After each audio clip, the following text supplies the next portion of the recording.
আমাদের আন্দোলন সংগ্রামের লক্ষ্য উদ্দেশ্য একটাই ছিল, সেটা হল দেশে গণতন্ত্র পুনঃপ্রতিষ্ঠা করা, মানুষের ভোটের অধিকার প্রতিষ্ঠা করা।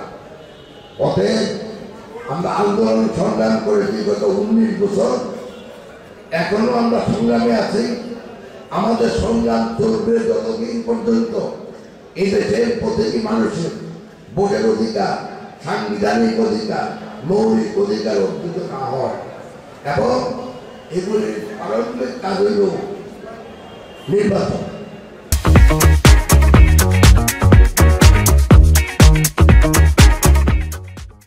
হ্যাঁ, নির্বাচন করতে হলে আগের সরকারকে বিতাড়িত করা একটা জরুরি ছিল।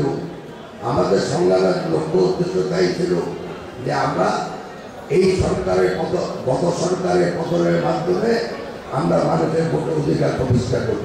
এই গণতন্ত্রকে যদি আমরা সোজা পথে রাখতে চাই, গণতন্ত্রকে পুনরুদ্ধার করে যদি আমরা ঠিক মতো দেশকে গণতান্ত্রিক করতে চাই, নির্বাচিত সরকার চাই, তাহলে প্রথম যেটা দরকার আমাদের নিজের দলের ভিতরে একতা।